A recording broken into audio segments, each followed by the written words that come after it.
Boa tarde. Boa tarde.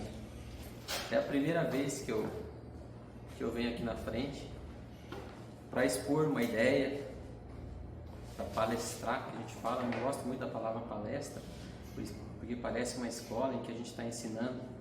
E, na verdade, eu não estou ensinando nada, eu só estou aprendendo junto. E estou expondo um pouquinho daquilo que eu refleti durante a semana para a gente compartilhar hoje. E tive pensando até há poucos minutos atrás, né? Será que vai vir bastante gente? Será que vai vir pouca gente? E aí eu creio até que possivelmente um bom espírito deva ter vindo ao meu ouvido e me disse que não importa se vai ter 2, 3, 10 mil pessoas. O que importa é aquilo que você vai dizer. Se tiver ao menos 2 pessoas, Jesus vai estar ali. Porque Ele mesmo disse que onde tiverem mais 2 ou mais pessoas, ali eu estarei presente também. Então eu creio que Ele esteja aqui e que façamos bom proveito das reflexões que eu vou trazer com vocês, que não é nenhuma novidade, que é sobre a paz. E no título da mensagem eu pensei: a paz será que é um fim ou será que é um meio? Todos buscamos a paz. Alguns de nós o tempo todo. Outros deixam para depois. E aí então, de vez em quando, por não aguentar mais a confusão vivida, suplica por alcançar a paz. Conquistar a paz não é fácil, mas é possível. Tudo que você quer resolver na sua vida, você precisa acessar a fonte. E eu vou falar um pouquinho mais sobre a fonte daqui um pouquinho. Bom, hoje a gente vai refletir acerca dessa paz que todos nós em algum momento almejamos. A pergunta que me fiz quando pensei nesse assunto foi: poxa vida, será que a paz é um merecimento e é dada somente àqueles mais evoluídos, aqueles seres que já evoluíram? Ou é algo tangível e atingível para todos nós em qualquer momento, em qualquer nível de evolução moral e espiritual? Afinal de contas, ela é um meio de progredir ou é um fim destinado somente aos merecedores dela? A gente só consegue ser realmente produtivo na vida quando se propõe fazer alguma coisa, quando a gente se sente bem, não é verdade? Quando a gente se sente em paz. É na paz que os nossos pensamentos criam imagens. É na paz que conseguimos avançar em camadas mais profundas durante uma reflexão. Às vezes a gente para refletir em alguma coisa, mas se a gente estiver em paz, certamente a gente vai com um pouquinho mais de profundidade e é um pouquinho mais assertivo em tudo que a gente pensa fazer e planeja fazer. Então é na paz que a gente consegue enxergar com pureza a divindade. Eu gosto de uma frase que eu pensei enquanto eu escrevia para definir: na paz a gente cria, no caos a gente executa. Então na paz a gente se inspira a fazer alguma coisa, e é durante o caos que a gente executa a maioria das nossas obrigações e dos nossos deveres, né? Durante o nosso dia a dia na semana, a gente está no caos. Quando a gente para no fim de semana aqui, a gente vem buscar a paz, seja nessa casa, seja nessa igreja, seja em outra igreja, seja numa igreja católica, numa igreja evangélica, de qual denominação for. Então, se a gente executar tudo sem pensar, a gente vai estar destinado ao erro muito mais do que o acerto. Por isso a gente deve ter momentos de paz. A vida, essa encarnação, ela é curta. Grande é o que precede ela e o que sucede ela. Aqui é só um filamento, só um pedaço. Nada acontece senão pela vontade de Deus. Nada é, portanto, senão legítima e alta justiça. A miséria de cada um de vocês, quando aperta, seja ela financeira, material, espiritual, familiar, todos temos em algum lado na nossa vida um tipo de miséria. E quando ela nos aperta, ela é um mal merecido. Não tenha dúvida, temos faltas anteriores. Encarar ela bravamente e elevar os nossos olhos ao alto com resignação. E então a bênção e o alívio vão descer para nos sustentar. para a reflexão de hoje, eu rebusquei a palavra paz em alguns textos e eu vou trazer eles agora com vocês aqui para a gente dividir as reflexões. O primeiro deles é na Revista Espírita de 1867. Ela diz: a consciência produz dois efeitos diferentes: a satisfação de ter agido bem, conduzindo à paz que deixa o sentimento do dever cumprido, e o remorso, que penetra e tortura quando se praticou uma má ação reprovada por Deus, pelos homens ou pela honra. No Evangelho segundo o Espiritismo, há uma afirmação que é até contraditória, todos aqui devem conhecer, onde Jesus diz: eu não vim trazer a paz, mas a divisão. Os cristãos de perseguidores na época, fizeram-se então perseguidores. A ferro e fogo foi que se puseram a plantar a cruz do Cordeiro, sem mácula nos dois mundos. É fato constante que as guerras de religião foram as mais cruéis. Elas fizeram mais vítima do que as guerras políticas. Em nenhuma outra se praticou tanto ato de barbaridade e de atrocidade quanto nas guerras religiosas. Nas próprias reflexões do texto, o escritor ele materializa o pensamento de Jesus e o que ele queria verdadeiramente dizer quando ele fala sobre a divisão, e que quando ele fala também que ele não veio trazer a paz. Jesus diz: não creiais que a minha doutrina se estabeleça pacificamente. Ela trará lutas sangrentas, tendo por pretexto o meu nome, porque os homens não me terão compreendido, ou não me terão querido compreender. Os irmãos separados pelas suas respectivas crenças desembainharão a espada um contra o outro, e a divisão reinará no seio de uma mesma família, cujos membros não partilhem da mesma crença. E aqui eu quero dar um testemunho. Você sabe o que é testemunho? Testemunho é tudo aquilo que valida uma teoria que você coloca como suposição, ou como técnica, ou seja lá como for, a ser praticada. Então ela é uma prova social de que aquela teoria é de fato uma realidade. Quando ele fala que crenças diferentes poderiam dividir famílias, ele estava completamente certo, mas é certo também que é possível conviver dentro de uma mesma família com crenças e religiões diferentes também. Meus pais estão aqui e nós frequentamos igrejas diferentes, temos crenças diferentes, não crenças, a gente acredita no mesmo Deus, mas seguimos religiões diferentes. Meu filho, que não conseguiu chegar, é de uma igreja diferente minha e dos meus pais. E, no entanto, a gente se dá todos muito bem, porque a gente respeita cada um a sua crença. E a gente sabe e aprendeu também que a melhor religião do mundo é aquela que mais te aproxima de Deus. Então não importa se hoje que você que está aqui não é espírita, não importa a sua crença, não importa a sua ideologia, o que é bom para você e o que te aproxima de Deus é o melhor a ser feito por você. Então continue fazendo. Se é insuficiente, busque renovar. Se essa renovação está aqui dentro, então seja bem-vindo, venha mais vezes. E a gente vai crescer junto. Ele ainda reforça: vim lançar fogo à terra, para expungir-a dos erros e dos preconceitos, do mesmo modo que se põe fogo a um campo para destruir nele as ervas más. E tenho pressa que o fogo se acenda para que a depuração seja mais rápida, visto que do conflito sairá triunfante a verdade. À guerra sucederá a paz, ao ódio dos partidos a fraternidade universal, às trevas do fanatismo a luz da fé esclarecida.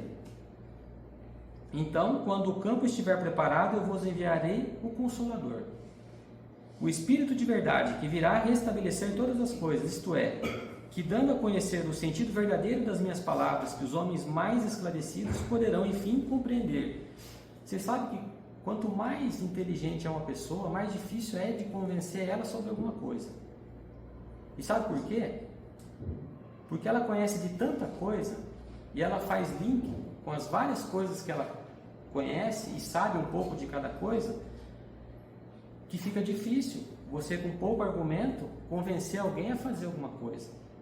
Quanto mais ignorante é uma pessoa, mais fácil é convencer ela. É como um quadro em branco. Se você pegar um quadro em branco para encher ele de palavras e com texto, é fácil, porque tem um espaço todo em branco para você escrever.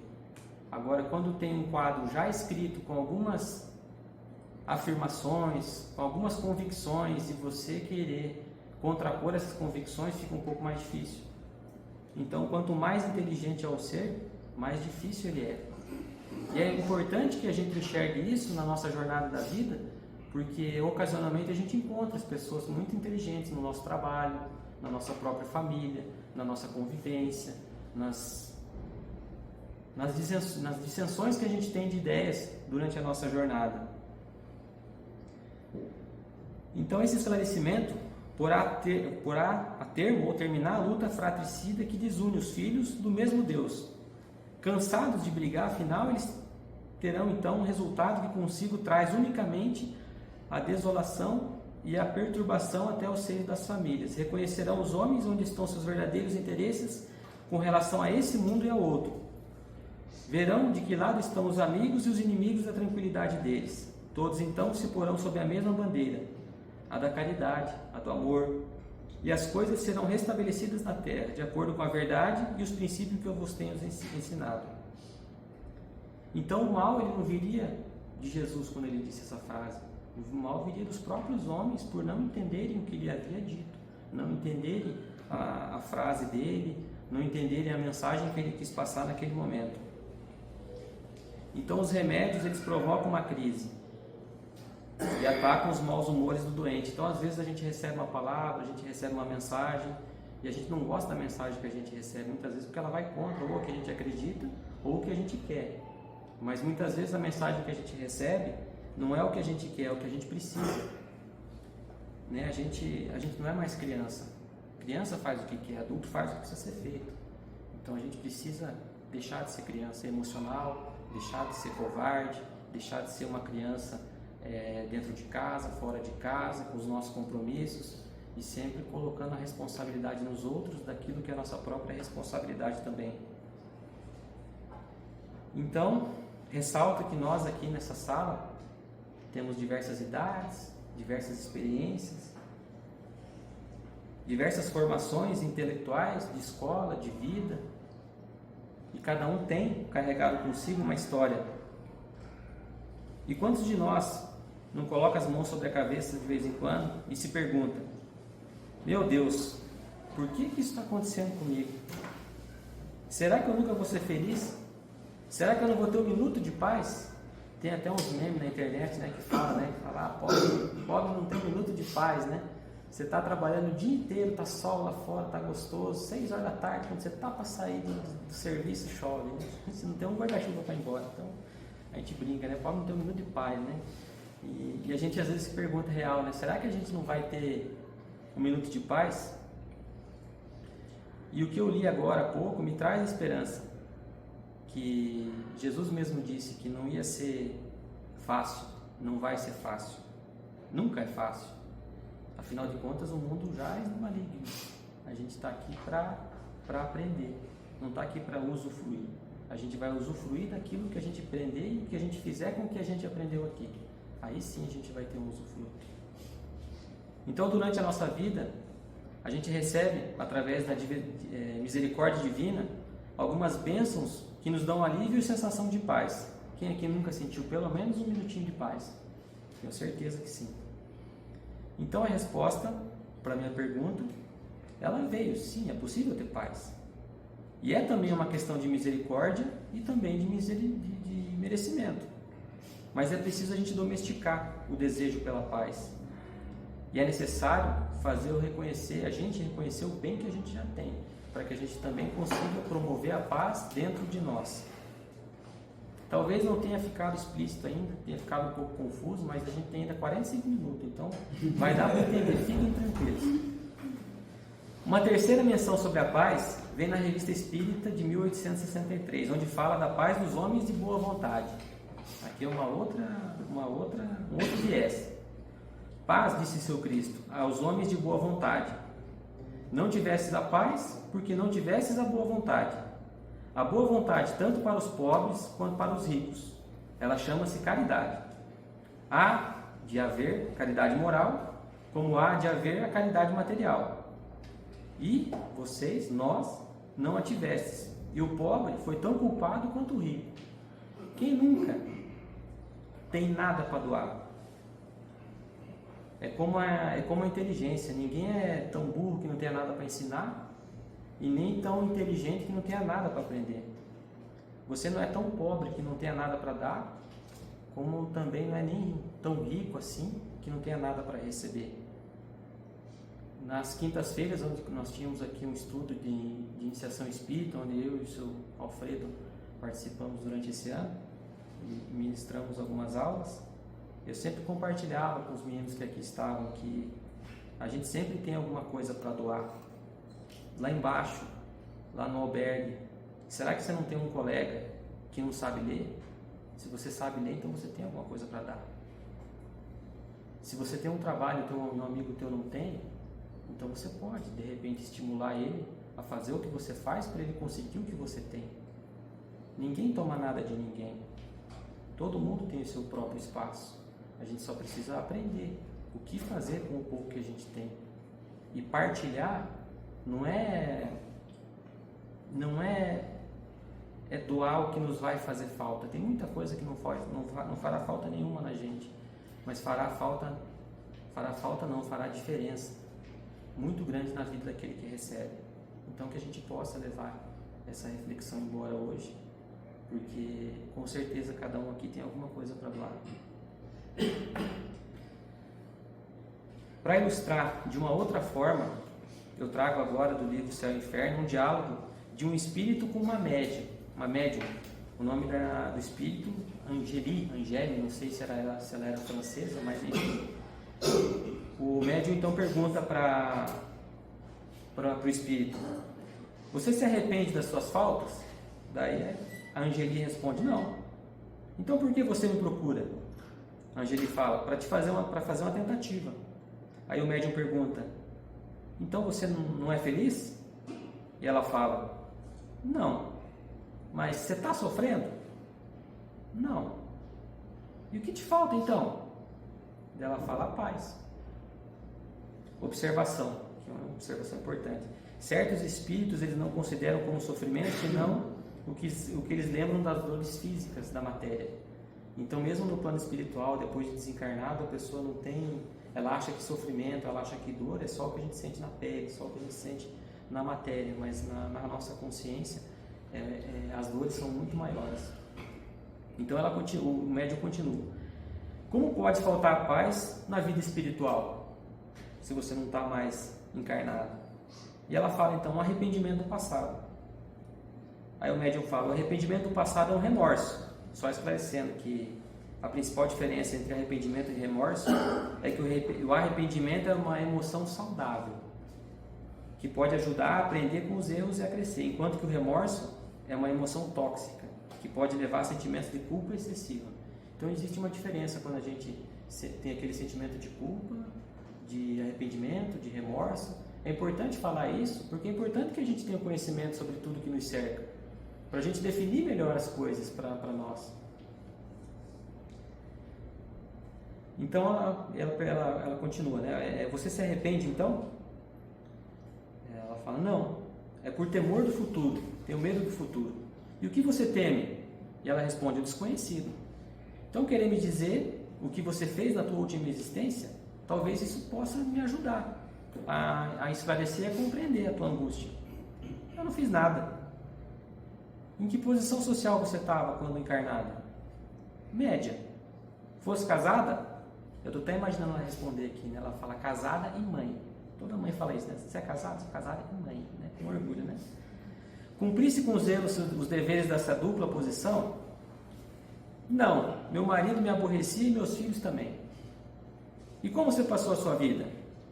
Ela a me divertir quando era solteira e a me aborrecer quando era casada. Acontece com muita gente, né? Quais eram as suas ocupações? Ela fala: nenhuma. Então quem cuidava da tua casa, dos teus filhos? A doméstica, a babá. Então não é nessa inutilidade que é preciso você procurar a causa dos teus arrependimentos, dos teus medos? E ela responde: faz sentido. Talvez você tenha razão. Então a médium fala: não basta com você concordar comigo. Você quer reparar essa tua existência inútil? Ajudar os espíritos culpados que sofrem à tua volta? E ela responde: como? ajudando a se aperfeiçoarem pelos seus conselhos e pelas tuas preces. Ah, mas eu não sei rezar, diz ela. E o médium fala, então nós faremos juntos. Você vai aprender. Você quer? Não. Por quê? Aí o médium, ele interrompe, o espírito protetor que está ali interrompe o diálogo, porque realmente percebeu que aquele espírito que buscava ajuda, ele buscava ajuda, mas ele não queria sair do lugar, né? E Angeli era uma dessas criaturas, sem iniciativa, cuja vida é tão inútil para os outros quanto para ela mesma. Amando apenas o prazer, incapaz de procurar no estudo, no cumprimento dos deveres da família e da sociedade, essas satisfações do coração que são únicas e que pode dar encanto à vida, porque pertencem a todas as idades. Ela não pôde empregar os seus jovens anos senão em distrações frívolas, ou seja, em bobagens. Depois, quando os deveres sérios chegaram, o mundo havia feito o vazio em torno dela, porque ela havia feito o vazio no seu coração, sem produzir nada. Sem defeitos sérios, ela não tinha defeitos sérios, porque ela não fazia mal para ninguém. Mas ela também não tinha qualidades. Ela fez a infelicidade do marido, perdeu o futuro dos filhos, arruinou o bem-estar deles por sua incúria, né? Sua falta de cuidado e sua preguiça. Falseou o julgamento e o coração deles, primeiro pelo seu exemplo, depois abandonou-os aos cuidados domésticos, ou seja, da babá e das empregadas, que nem mesmo ela tomava o cuidado de escolher quem estaria próximo dos seus filhos e dentro da sua casa. Sua vida então foi inútil, para o bem e por isso mesmo culpada, pois o mal nasce do bem negligenciado. Então não basta a gente não fazer o bem, não basta a gente não fazer o mal, é preciso fazer o bem. Compreendei bem todos, que não basta abster-vos das suas faltas, é preciso praticar as virtudes, que lhes são opostas. Estudai os mandamentos do Senhor. Todos aqui já ouviram os 10 mandamentos. É ali que começa, tudo começa por ali. Meditai sobre eles e compreendei que, se eles vos colocam uma barreira que vos detém à beira do mau caminho, eles vos forçam ao mesmo tempo a voltar atrás para tomar o caminho oposto que leva ao bem. O mal é o contrário do bem. Portanto, aquele que o evitar deve entrar no caminho oposto, sem o que sua vida é nula, suas obras serão mortas. E Deus, nosso Pai, não é Deus dos mortos, mas Ele é Deus dos vivos. Então a fé sem obras nada vale um crente tão bem crente que louva no final de semana e durante a semana age como um idiota.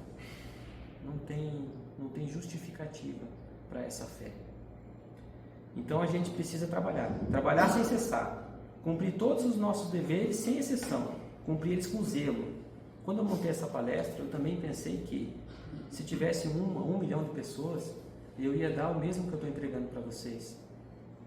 Não é porque tem 50 pessoas, não é porque tem 100, não é porque tem 1000, não é porque tem 5.000. A minha boa vontade, o meu amor, quando eu empreguei tempo para fazer isso, eu não pensei só na quantidade de pessoas, mas eu pensei principalmente na mensagem, para que ela faça sentido. Então é cumprir com zelo, com coragem. Sabe que falar em público é um dos 5 maiores medos da humanidade. Falar em público e o medo da rejeição. É o primeiro e o segundo maior medo da humanidade.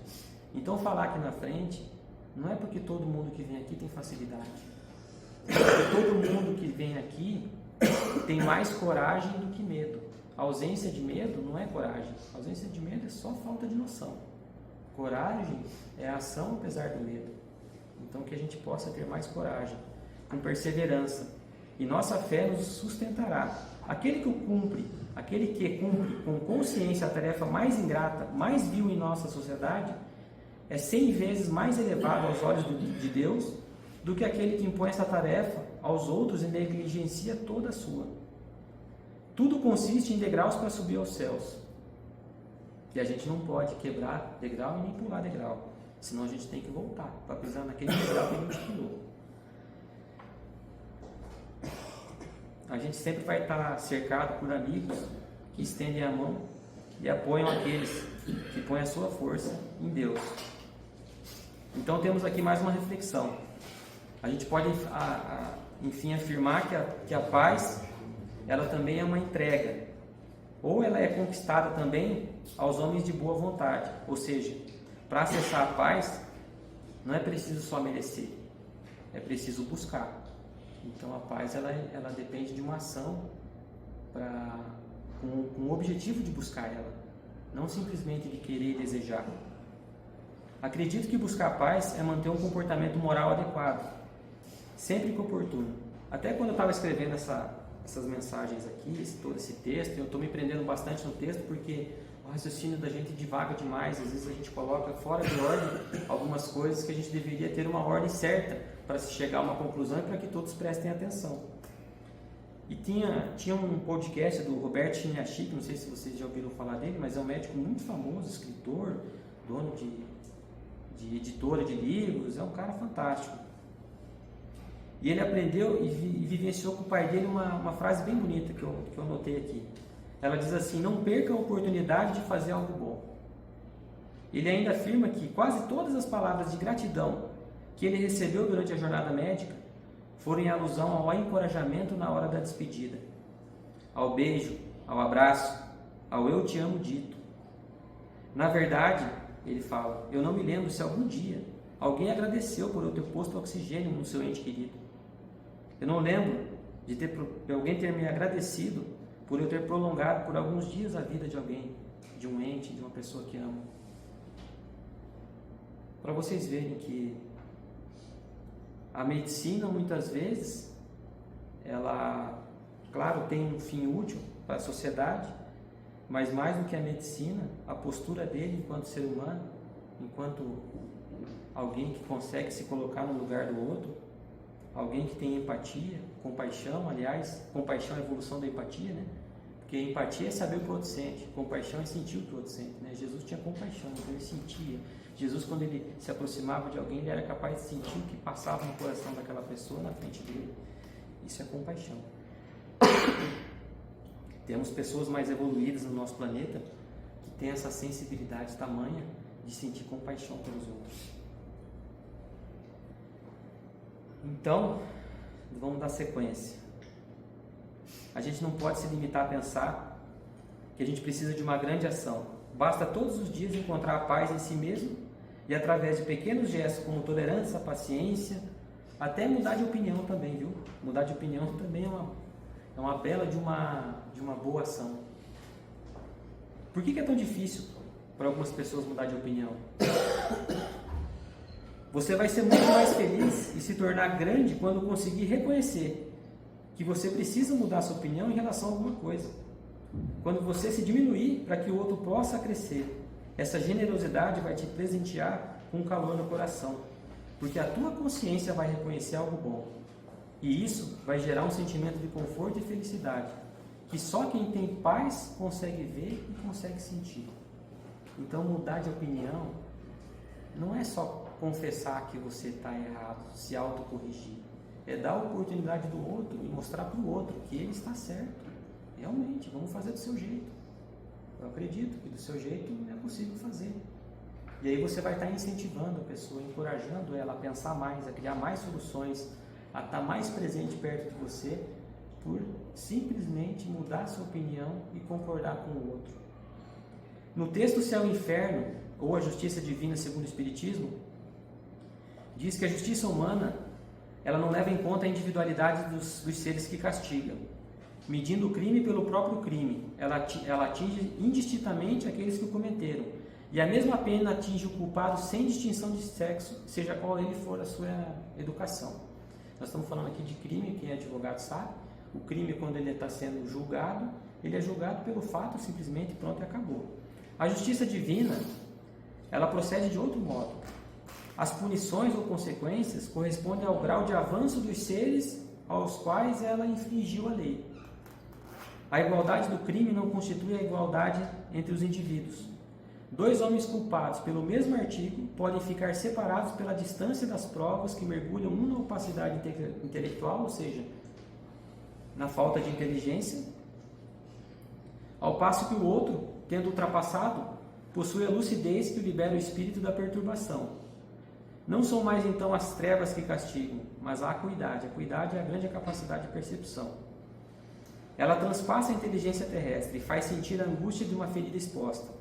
Os seres desencarnados perseguidos pela representação material do seu crime sofrem o choque como da eletricidade física, que eu falei que aqueles seres menos evoluídos acham que só sente dor na encarnação, né? Eles sofrem pelos sentidos. Aqueles que já estão desmaterializados pelo espírito sentem uma dor muito superior que aniquila, em suas ondas amargas, a lembrança dos fatos, para deixar subsistir apenas a ciência de suas causas, ou seja, o motivo machuca mais do que a execução de uma tarefa. Então, quando a gente passa a entender um pouco mais profundamente as coisas, quando a gente avança um pouquinho mais nas camadas de entendimento, a gente consegue perdoar o outro, porque a gente consegue entender que aquela pessoa, aquele espírito, ou está numa fase de ignorância, ou está numa falta de conhecimento, ou está num momento em que a emoção tomou tanto conta dela, que ela está embriagada pela emoção. E sem razão começa a soltar muita coisa que vai machucar você, se você não tiver o conhecimento e a consciência para distinguir o que é o que. A gente mais se confunde do que resolve a nossa vida. A gente cria mais problema tentando resolver um problema, quando a gente está dopado pelas nossas emoções. As nossas emoções são grandes responsáveis por tudo de consequência que a gente carrega. Se a gente tivesse, mas se eu tivesse pensado um pouquinho antes de fazer, eu não teria feito. Mas se eu tivesse pensado antes de falar, eu não teria dito. É sempre assim. Porque a emoção, ela veio, transbordou, a gente verbalizou e soltou aquilo que não deveria ou que não era a hora. Então, olha que interessante. Podemos então afirmar com clareza que a nossa vida na Terra enquanto encarnado é relativamente parecida com a espiritual. Quando a gente desencarna, ao mesmo tempo, nossa vida aqui é muito opaca quanto ao entendimento das leis. Como eu falei, do crime do homem aqui na Terra que vai e assassina o outro, ele é julgado pelo crime. Quando a gente desencarna, a gente não é julgado pelo que a gente faz, a gente é julgado pelas nossas intenções, pelo grau de conhecimento que a gente tem, pelo grau de bondade que a gente quis naquela execução de tarefa. Às vezes eu posso te causar um mal, mas o mal que eu te causo como consequência é só um efeito do bem que eu gostaria de ter feito. Então eu não vou ser punido pelo mal que eu te fiz, eu vou ser reconhecido pelo bem que eu queria ter feito. Então às vezes você se culpa, carrega uma culpa, às vezes você não se sente bem, pensando que o resultado de uma boa ideia, de uma boa ação que você queria ter feito não deu boa, não deu resultado legal.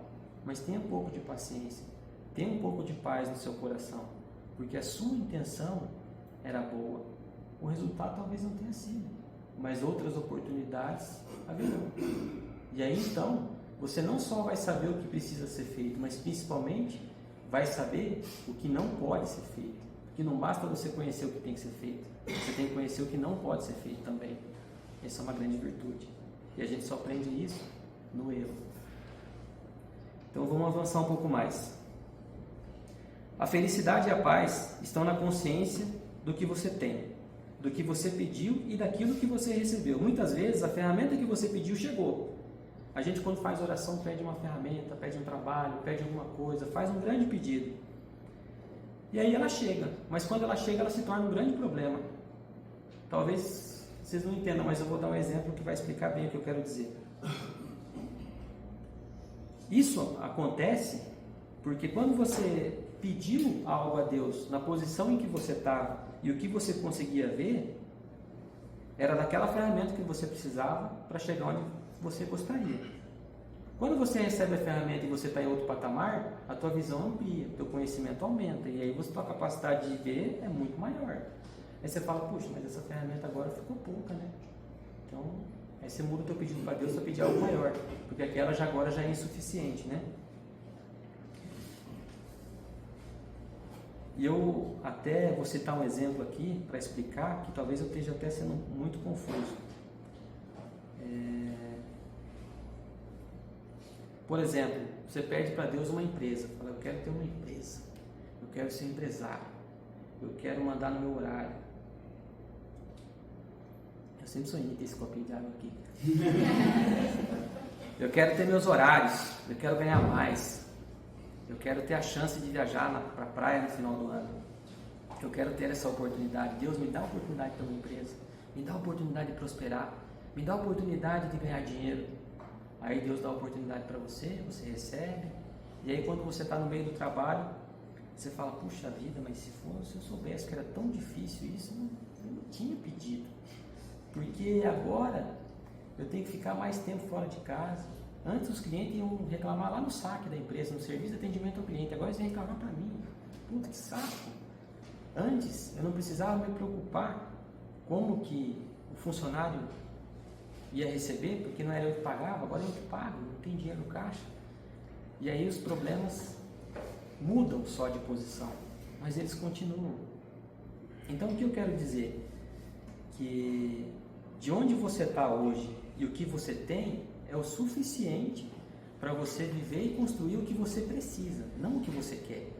Às vezes você tem um sonho, mas o teu sonho não é o que Deus tem preparado para você, é o que você sonha, é o que você quer.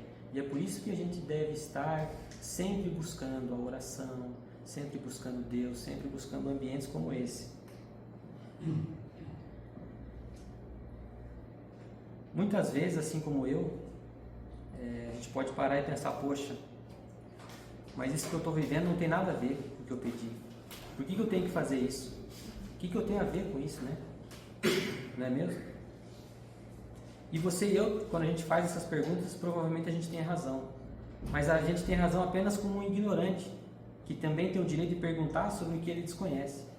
O fato é que para uma habilidade futura, é preciso estabelecer uma metodologia de memorização agora. O teu futuro está sendo criado hoje. Então aproveite. Vou dar um outro exemplo. Vocês já viram a rotina de treino de um esportista, de um atleta esportista? De um piloto de Fórmula 1, por exemplo. Os exercícios de coordenação motora, treino de reflexo, de mobilidade, fortalecimento muscular nos membros superiores, fisioterapia. Num atleta profissional de corrida, mobilidade, alongamento, fortalecimento dos membros, exercício de coordenação, correção de postura. Aliás, vocês sabiam que no treino, um atleta, seja lá qual for a modalidade, durante o treino ele entrega no máximo 80% da sua capacidade? Ele só entrega 100% no dia da prova. Mas no treino ele só entrega até 80%, só que ele entrega todo dia. Jogador de futebol, eu não sei hoje como que tá, mas quando eu jogava lá na minha adolescência, a gente tinha treino com jogo de bola uma vez na semana só. Só que a gente treinava 5 vezes na semana. Era 5 dias de treino. E só um dia do treino que era jogo de bola. E tudo que era chato de fazer, a gente fazia. O resultado não vinha no treino de jogo uma vez na semana. Ele vinha da repetição nos outros 4 dias da semana. Esses outros 4 dias, eles formavam a nossa capacidade em campo para entregar o resultado. A nossa felicidade era no dia do jogo, quando a gente colocava em prova. Caso contrário, era somente trabalho, segunda, terça, quarta, quinta. Sexta-feira tem jogo. A gente ficava. E quem não treinava de segunda a quinta não podia jogar sexta. Então a gente se obrigava a ir de segunda a quinta para poder jogar sexta. E também tinha o treino coletivo, né? Que o treino coletivo, ele não servia só para a gente treinar fisicamente, mas ele treinava a gente emocionalmente também.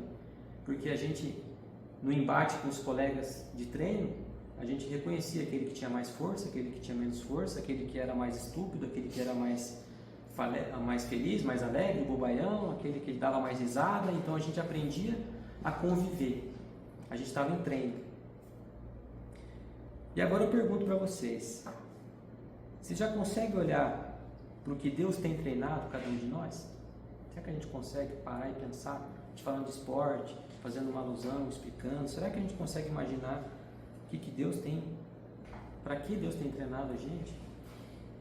A partir daqui desse ponto, vocês já conseguem perceber, ao menos, e confiar no teu treinador? Deus é nosso treinador, né? A nossa encarnação, ela é um jogo. Ela é um jogo, a gente está aqui para dar 100%. A gente esteve treinando lá no plano espiritual antes de vir. A gente se entregou lá 80%, a gente tem que entregar o 100% aqui e agora.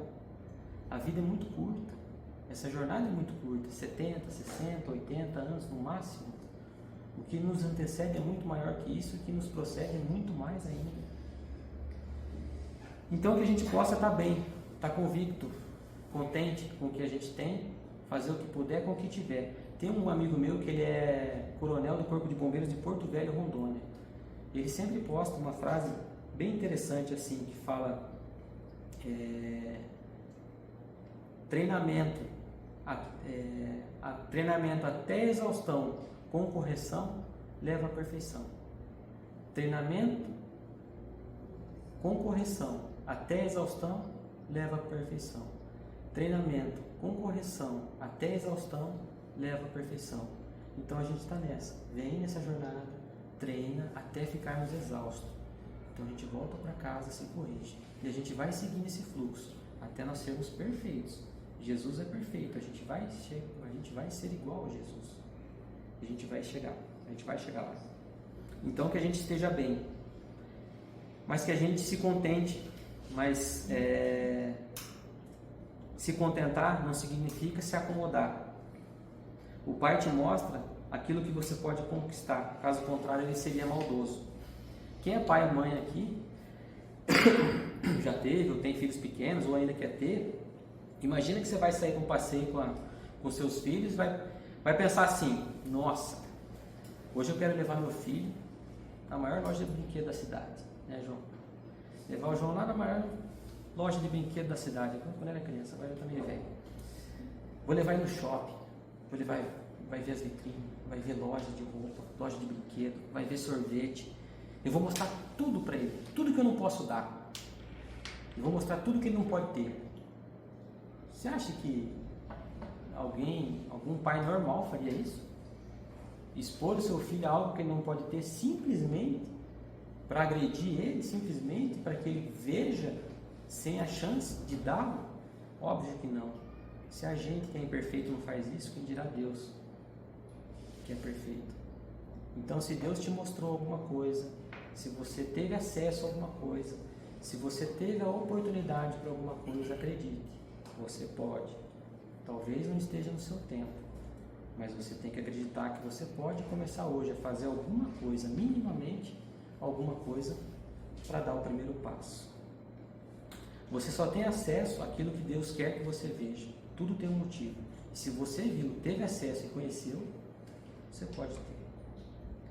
O que nos toma a felicidade e a paz é a nossa própria falta de vigilância quanto a questões lógicas do universo que a gente vive.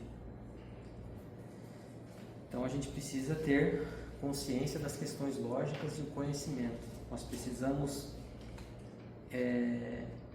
ler, conhecer diversos assuntos de diferentes temas para que a gente possa ampliar a nossa visão. Muitas coisas que eu esteja falando talvez aqui não façam sentido agora, mas durante a semana, daqui a um mês, daqui a um ano, daqui a 10 anos, você vai falar: aquilo que eu ouvi lá na casa espírita aquele dia agora fez sentido, agora caiu a ficha.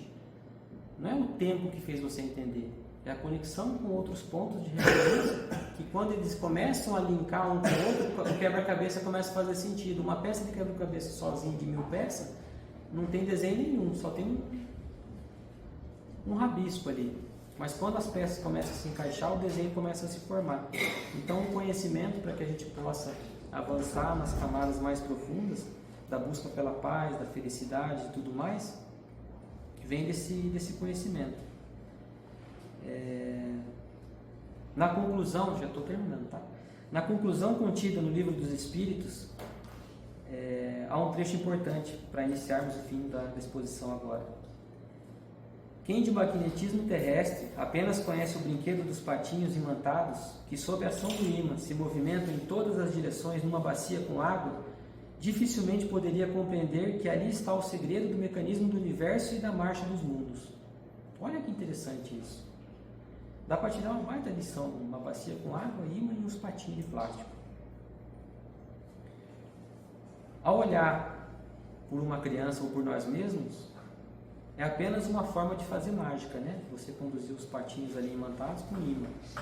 Mas para quem conduz e coordena os ímãs ali, atrai e repele o patinho para onde quiser, de acordo com a posição que queira dar, dá a impressão que ele está se movimentando sozinho, que é o brinquedo que se movimenta, mas é o ímã que desloca ele. Aqui eu penso que nós não somos o patinho, nós somos o ímã. A gente atrai, repele e a gente coloca o patinho onde a gente quer. O patinho são as nossas circunstâncias da vida. E a mão que conduz o ímã é Deus. A gente é o ímã, Deus é a mão, e o patinho são os nossos problemas. Ema, cada um com o seu problema. Então, a gente aprendendo a lidar, aprendendo sobre o magnetismo, aprendendo sobre as circunstâncias da vida, aprofundando em conhecimentos diversos, a gente automaticamente vai conseguir conduzir os ímãs e atrair aquilo que a gente precisa e repelir aquilo que nos faz mal. É uma questão de conhecimento. Na conclusão 4 do Livro dos Espíritos ainda fala: o progresso da humanidade tem o seu princípio na aplicação da lei de justiça, de amor e caridade, lei que se funda na certeza do futuro. Tirai-lhes essa certeza e lhes tirareis a pedra fundamental dessa lei. Todas derivam as outras, porque ela encerra todas as condições da felicidade do homem, ou seja, só se atinge a felicidade através da certeza no futuro. Não podemos ter dúvidas de que amanhã será um novo dia, de que somos imortais e estamos em constante evolução. Sendo a felicidade um atributo alcançável e nela está contida a paz, podemos por fim dizer que a paz para nós ainda não é morada definitiva, mas a gente pode nos preparar para recebê-la como visita, mais vezes, por mais tempo e com mais frequência em 2025. Sobre a felicidade futura, vocês já ouviram falar sobre o valor de empresas? O valor de uma empresa não é o que ela faz de lucro só, mas é o que ela tem a longo prazo para produzir. Então, uma empresa que às vezes dá prejuízo vale milhões de dólares, mas o que dá o valor para ela não é o que ela é hoje, é o valor futuro dela, não é o valor de hoje. Então, às vezes, a gente subjuga nós mesmos como não merecedores, ou que nossa vida não tem jeito, ou que a gente não faz tudo errado, a gente não serve para nada. O que eu vou fazer? Eu não sirvo para nada. Fiz tanta cagada na minha vida, fiz tanta coisa errada, não sirvo para nada. Mas Deus não nos olha como uma empresa falida, Ele olha o nosso futuro. Por isso que Ele não nos deixa, porque Ele acredita mais no nosso futuro do que na gente agora. A gente pode até não estar dando lucro para Deus agora, mas Ele sabe que o nosso valor futuro é muito maior do que o nosso valor hoje. Porque o nosso futuro é muito maior do que a gente está fazendo hoje. Porque no nosso futuro a gente vai estar mais inteligente, vai estar mais ativo, vai estar mais capaz de fazer escolhas, vai ter mais sabedoria. Então Deus aposta na gente no futuro, porque Ele sabe aonde Ele coloca o dinheiro dele, que é o tempo, o amor. Então, por fim, eu quero deixar 3 recomendações para 2025. A gente está no último final de semana do ano aqui na casa. No próximo final de semana já é ano novo, já é 2025. Então eu quero deixar aqui 3 recomendações. Que a gente faça diferente. O que você fez até aqui não é o que vai te levar até o próximo nível que você quer na tua vida. Então reconsidere tuas crenças. Elas limitam o teu crescimento, o teu aprendizado. É melhor você saber menos de muita coisa do que muito de uma coisa só. É melhor você saber um pouco de muita coisa do que muita coisa de uma coisa só. É melhor você ter assunto para conversar em qualquer mesa que você se colocar para sentar, do que você só conseguir sentar em uma mesa que fale só sobre o que você sabe falar. O nosso mundo precisa de gente com a mente aberta a novos aprendizados, a assumir riscos, a colocar os planos em prática aqueles que estão na gaveta. Então que a gente possa em 2005 tirar da gaveta os nossos planos, tirar da gaveta os nossos sonhos e começarmos a dar o nosso primeiro passo, mesmo que pequeno. Ninguém nasce grande, todo mundo nasce pequeno, banguelo, feio, careca, alguns continuam careca, mas a gente cresce e evolui na medida em que a vida acontece, mas a gente precisa sair do lugar. Número 2, assuma responsabilidades. Então não terceiriza aquilo que é tua responsabilidade. E eu até indico um livro para vocês, que não é espírita, não é religioso, não é de Jesus. O nome do livro se chama Responsabilidade Extrema. É de um Navy SEAL que fala, que é da elite do exército americano. É um cara fantástico. Ele fala muito sobre responsabilidade. Ele me ensinou muito sobre o que é de minha responsabilidade, o que é de responsabilidade do outro, porque muitas vezes a gente acha ou a gente fala que a nossa vida não deu certo por culpa dos nossos pais, por culpa de algum acontecimento, por culpa do irmão, por conta de um vizinho, por conta de todo mundo, menos de você mesmo. Então, que em 2025 a gente possa estudar e aprender sobre responsabilidade e, com isso, se responsabilizar também. Ele diz num trecho aqui que as ações e palavras refletem a fé com uma clara crença e autoconfiança que não é possível quando se duvida. Então, não duvida da sua responsabilidade. Um comandante, um general de um quartel, se ele está em dúvida durante uma missão, ele coloca a equipe dele toda em risco de morte simplesmente pela falta de confiança dele. Então tenha um pouco mais de confiança em você em 2025, confie um pouco mais em Deus também e no processo. Todo mundo só quer o resultado, mas ninguém quer o processo. Confie no processo, participe do processo, faça o processo. Vai melhorar. Não duvide da sua responsabilidade. A única coisa que você precisa para evoluir é capacidade. Busque, aprenda, se capacite. E quando eu digo isso, não pense que eu estou aqui falando para vocês fazerem um doutorado em Harvard. Não. Eu estou dizendo para você se abrir e aprender habilidades que ainda não se dispôs a aprender. Seja por covardia, por arrogância, por pensar que determinada habilidade desenvolvida em você hoje não fará diferença na sua paz e na sua felicidade. Mas faz, viu? Você conhecer, você aprender, vai fazer diferença na sua paz e na sua felicidade também. Quer outra dica? Procure na igreja em que você frequenta quais cursos, orientações e atendimentos que ela tem. Certamente alguma atividade há para que você se desenvolva. E se você ou vocês quiserem, aqui mesmo nessa casa, a gente tem atividade durante a semana toda. De segunda a domingo praticamente, só não nos domingos. Então agora, período de férias, mas a partir de janeiro, retomam-se aulas, retomam-se estudos, que vão também poder direcionar vocês, seja espiritualmente, seja até materialmente, de alguma forma para evoluir. Então busque isso. E por último, peça ajuda.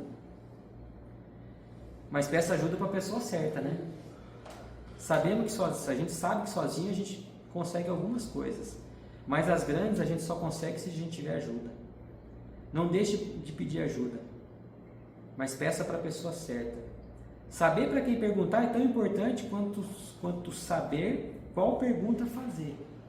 Então, saber para quem perguntar alguma coisa que você não sabe é tão importante quanto a pergunta que você vai fazer. Até tem aquele ditado, né? Que o que move o mundo não são as respostas, mas são as perguntas. Então, que a gente possa muito mais fazer perguntas do que querer dar resposta em 2025. Existem pessoas que estão numa confusão mental tão grande que mesmo diante da pessoa que pode resolver seus problemas, pede errado. Jesus, em algumas passagens na Bíblia, pergunta: o que queres que eu te dê? Salomão, né? Ele vai falar com Salomão. Ele já sabia de Salomão. Deus sabe de tudo. E ainda assim ele pergunta: o que você quer que eu te dê? Quando Deus pergunta pra gente o que a gente quer, é pra gente mesmo se perguntar e antes de falar, pensar se o que a gente está pedindo é confusão ou se é solução, porque a gente é mais confuso do que alerta. Na Bíblia, no livro de Tiago, ele diz: pedis e não recebeis, porque pedis mal. A gente não sabe pedir. Em busca da paz, você por vezes pode se envolver com coisas que te levam ao caminho contrário. E a única maneira de corrigir é na fonte. Saber qual é a direção é melhor do que a velocidade. Jesus ia até a fonte. Onde que Jesus ia orar? O homem mais perfeito que já pisou aqui. Vocês lembram do Getsêmani? Que Jesus se retirava e ia orar? Se Jesus, um Espírito perfeito, se retirava e ia orar, quem somos nós para não fazer o mesmo?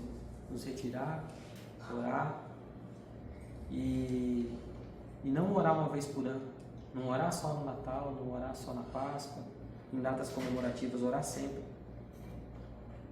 Eu, o João é meu filho, se a gente tiver num show com 1 milhão de pessoas e ele gritar o meu nome, eu vou saber que é ele que está gritando, por mais que tenha 1 milhão de pessoas que está ali. Eu vou saber que é ele que está me chamando. E sabe por que eu sei que é ele? Porque eu ouço a voz dele todo dia. Todo dia eu ouço a voz dele. Até a entonação da voz. Eu vou saber se ele está precisando de alguma coisa ou se ele está gritando de felicidade no nome. Deus é a mesma coisa. Deus, às vezes, pode não atender você Porque você não chama ele, não conversa com ele, não divide a sua vida com ele. Ele não reconhece a sua voz porque ela não é familiar para ele. Então que em 2025 você possa todos os dias da sua vida parar 5 minutos e orar. Deus vai reconhecer a sua voz. Deus em algum momento vai fazer igual aquela mãe estressada. Pai, me chamada! Mas Ele vai atender. Que a gente possa lembrar que a paz, a verdadeira paz, ela é espiritual. Nenhum dinheiro do mundo vai te dar paz. Aliás, saiu na lista Forbes essa semana que o Elon Musk, de novo, é o homem mais rico do mundo. E eu descobri que eu tenho tudo que o Elon Musk tem. Eu só não tenho uma coisa: o dinheiro. O resto eu tenho tudo que ele tem. E eu não preciso do dinheiro, apesar de eu gostar bastante, eu não preciso. Toda perturbação tem que conduzir a gente à oração. A gente está no lugar certo, mas isso é insuficiente se a gente não se comportar à altura do que a gente já conquistou. Recadinho para a gente lembrar sempre: se você não cuidar da sua saúde, você vai ter que cuidar da sua doença. Se você não cuidar do seu casamento, você vai ter que cuidar do seu divórcio. Se você não cuidar da sua empresa, você vai ter que cuidar da sua falência. Se você não cuidar do seu emprego, você vai ter que cuidar do seu desemprego. O cuidado é um dever inevitável. Tudo é difícil. Então escolha o teu difícil. Decida com cuidado, para que 2025 seja um ano de plantio. E que no fim do ano que vem, se eu merecer, eu possa estar aqui de novo. Que a gente possa estar falando da continuidade do plantio e do que a gente colheu em 2025. A felicidade e a paz são escolhas de cada um. E eu, quando escrevi essa mensagem, definitivamente decidi estar em paz. E eu espero, genuinamente, de coração, que vocês também. E Jesus diz, em João 16:33, tenho-vos dito isso, para que em mim vocês tenham paz, porque no mundo terei aflições. Mas tenham bom ânimo, porque eu venci o mundo. Jesus é a maior prova social que tivemos na Terra. Ele ainda afirmou, durante alguns de seus milagres, eu não lembro qual: podeis fazer isso e muito mais. Então a gente está no caminho. Calma que vai dar tudo certo. É só parte do processo. Existe o processo. Que depois do processo vem o merecimento, né? Então que a gente possa estudar, que a gente possa buscar entender. E eu desejo a todos, obrigado pela paciência que tiverem em me ouvir. Desejo paz, prosperidade, bem, e sou grato pela oportunidade de expor um pouco das ideias que me vieram essa semana. Obrigado.